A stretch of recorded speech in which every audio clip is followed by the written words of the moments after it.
کہ وہ ایمان کے تحفظ کا مسئلہ ہے۔ یہ بات اس لیے صحیح ہے کہ مسلمانوں کے پاس اللہ کی دی ہوئی جو بھی نعمت ہے ان میں سب سے بڑی نعمت ایمان ہے۔ یہی ایمان ہے جو آدمی کے لیے آخرت میں جنت کے استحقاق کا ضامن بنتا ہے، اور دنیا کے دیگر لوگوں کو ایمان سے روکنے کے لیے نہایت منصوبہ بند اور مضبوط کام کر رہی ہے۔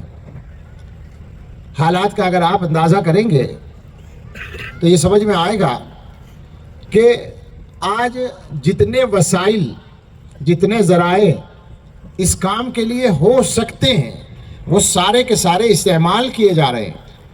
کہیں بھی چلے جائیں، امریکہ سے لے کر ہندوستان تک کا آپ جائزہ لے لیں۔ بسم اللہ الرحمن الرحیم۔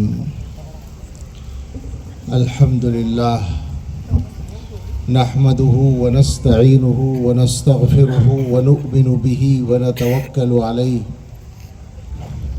ونعوذ باللہ من شرور انفسنا ومن سیئات اعمالنا من يهده الله فلا مضل له ومن يضلله فلا هادي له ونشهد أن لا إله إلا الله وحده لا شريك له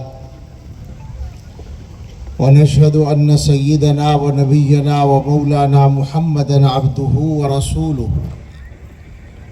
صلى الله تعالى عليه وعلى آله وأصحابه وبارك وسلم تسليما كثيرا۔ أما بعد فأعوذ بالله من الشيطان الرجيم، بسم الله الرحمن الرحيم۔ هو الذي أرسل رسوله بالهدى ودين الحق ليظهره على الدين كله وكفى بالله شهيدا۔ وقال تعالى: وما آتاكم الرسول فخذوه وما نهاكم عنه فانتهوا واتقوا الله إن الله شديد العقاب۔ صدق الله العظيم۔ قال رسول الله صلى الله عليه وسلم: لا يزال الله يغرس في هذا الدين غرسا يستعملهم في طاعته، او کما قال علیہ الصلاۃ والسلام۔ وقال صلی اللہ علیہ وسلم: من آتاہ اللہ القرآن ثم علم ان احدا اوتی خیرا منه فقد حقر ما عظمہ اللہ، او کما قال علیہ الصلاۃ والسلام۔ اللہم صل علی سیدنا محمد وعلى آل سيدنا محمد وبارك وسلم كما تحب وترضى عدد ما تحب وترضى۔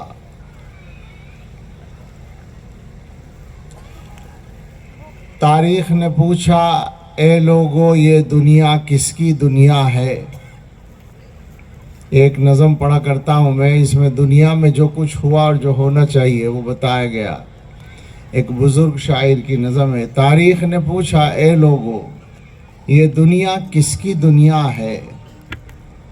شاہی نے کہا، یعنی بادشاہت نے، کنگڈم نے، شاہی نے کہا یہ میری ہے، اور دنیا نے یہ مان لیا۔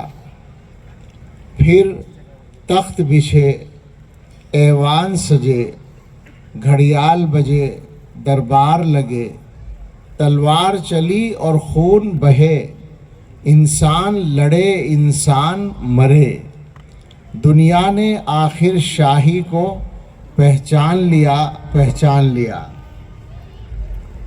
تاریخ نے پوچھا پھر لوگوں، یہ دنیا کس کی دنیا ہے؟ ایک دوسرا نظام ہے، سرمایہ دارانہ نظام، جو آج کل حاوی ہے دنیا پر۔ تاریخ نے پوچھا پھر لوگوں، یہ دنیا کس کی دنیا ہے؟ دولت نے کہا یہ میری ہے، اور دنیا نے یہ مان لیا۔ پھر بینک کھلے، بازار جمے، بازار جمے، بیوپار بڑھے، انسان لٹے انسان بکے، آرام اڑے سب چیخ اٹھے، دنیا نے آخر دولت کو پہچان لیا، پہچان لیا۔ پھر ایک نظام آیا تھا کمیونسٹ نظام. تاریخ نے پوچھا پھر لوگوں یہ دنیا کس کی دنیا ہے؟ محنت نے کہا یہ میری ہے اور دنیا نے یہ مان لیا. پھر روح دبی، پھر پیٹ بڑھے، افکار سڑے، کردار گرے، ایمان لٹے، اخلاق جلے، انسان نرے حیوان بنے. دنیا نے آخر محنت کو پہچان لیا. تاریخ نے پوچھا پھر لوگوں یہ دنیا کس کی دنیا ہے؟ مومن نے کہا اللہ کی ہے اور دنیا نے یہ مان لیا. پھر قلب و نظر کی صبح ہوئی، ایک نور کی لے سی پھوٹ بہی، ایک خودی کی آنکھ کھلی، فطرت کی صدا پھر گونج اٹھی. دنیا نے آخر آقا کو پہچان لیا. اللہ تعالیٰ کا شکر ادا کرتے ہیں کہ آپ کے اس عظیم الشان اجلاس میں حاضری کی سعادت ملی اور اس کی برکت سے بہت سارے اپنے مخدوم علماء کرام کی زیارت و ملاقات کی سعادت حاصل ہوئی. برادر مکرم حضرت مولانا مفتی محمد محسن صاحب دامت برکاتہم، اللہ ان کو سلامت رکھے اور ان کے کاموں میں خیر اور خوبی اور قبولیت اور برکت عطا فرمائے. انہوں نے حکم کیا اور میں حاضر ہو گیا. اللہ نے حاضری کو آسان کیا.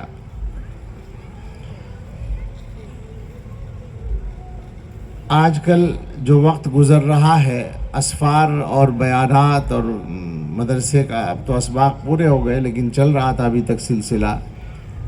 ان سارے کاموں کے ساتھ ایک جو غم، ایک جو حادثہ، ایک جو صدمہ گزرا ہے جس سے واقف ہیں،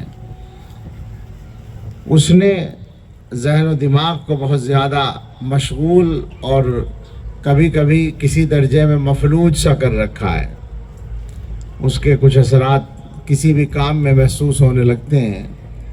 دعا فرمائے اللہ تعالی حضرت کے درجات بلند فرمائے، ان کی حسنات کو اللہ اپنی بارگاہ میں بھرپور قبولیت سے نوازے، اور جو لغزشیں بشری تقاضے سے کسی بھی انسان سے ہو سکتی ہیں اللہ ان کو معاف فرمائے، اور ہمیں ان کے بتائے ہوئے راستے کو جو شریعت کا اور سنت کا اور اکابر دیوبند کا راستہ ہے اس کو مضبوطی سے پکڑ کر اس پر چلنے کی توفیق عطا فرمائے.